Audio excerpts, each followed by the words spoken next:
reparations, and the land issue. What do we want? We want land, power, and other resources. Land and power equals freedom. One of the first things Yahweh did for the Israelites after they received reparations and departed Egypt was to provide land and power to them. He gave them the land of Canaan. In 1947, the converted European Jews acquired a homeland of their own. This has made a tangible difference in the lives of many Jews of the diaspora. They feel more secure now that they have a homeland they can return to anytime they desire.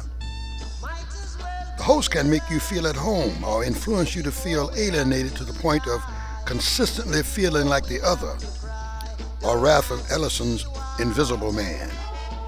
Having your own home to go to gives you a different perspective and consequently a different reaction to a rude host. When you are homeless, you are at the mercy of others and are usually treated accordingly. There was an opportunity for the U.S. government to do what was right for our landless and destitute ex-slave ancestors immediately following emancipation. Our ancestors desired land because they knew land, labor, and capital was the basis of freedom. Land was one of the main things the government and those who wanted to help should have provided, if they were sincere in providing freedom for our ancestors. Dr. LeRon Bennett provides the following insight on this tragedy, and I quote, "The Freedmen's Bureau and heroic New England school ma'am satisfied the hunger for letters. But no one, and this is the great tragedy of Reconstruction, no one satisfied the need for hunger of land," unquote. As taken from LeRon Bennett's Before the Mayflower, page 188. Land is the basis of wealth. We can derive food, shelter, and resources and a sense of security from our own creativity and effort. Without it, we are at the mercy of the white landowners and the white owners of capital.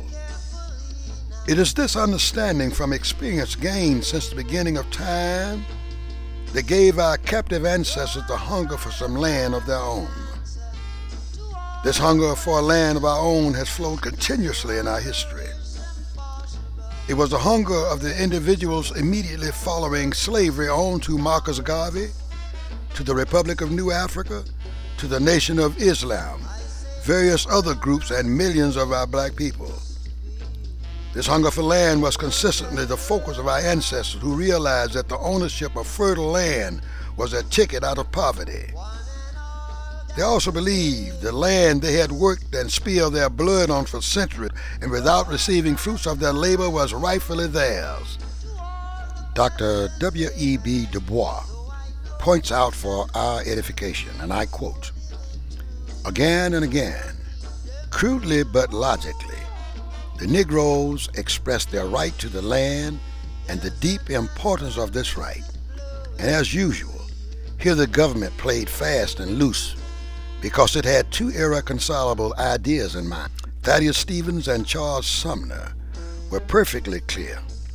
The Negroes must have land furnished them either for a nominal sum or as a gift, and this land should be furnished by the government and paid for either out of taxation or, as Stevens repeatedly insisted, as an indemnity placed on the South for Civil War. Moreover, for 250 years the Negroes had worked this land, and by every analogy in history, when they were emancipated, the land ought to have belonged in large part to the workers," unquote. That's taken from W.E.B. Du Bois, Black Reconstruction, page 368. Many times the courts of justice oppress and make unjust decisions against us. We are still the last hired and the first fired. We are still considered less than their pet dogs. Is this what you want? Does this situation induce joy or sadness in you? Wouldn't you rather have your own land somewhere? Until the land issue is resolved, we will remain in the dependent and subjective economic situation that we are currently experiencing. However, if we could acquire enough land we could defend and call our own politically, plus the capital to invest and enhance the economic production of that land, we could become independent and potentially as powerful and prosperous as any other nation on the planet. Without land, capital, and labor, we will never become independent and self-sufficient. Thank you.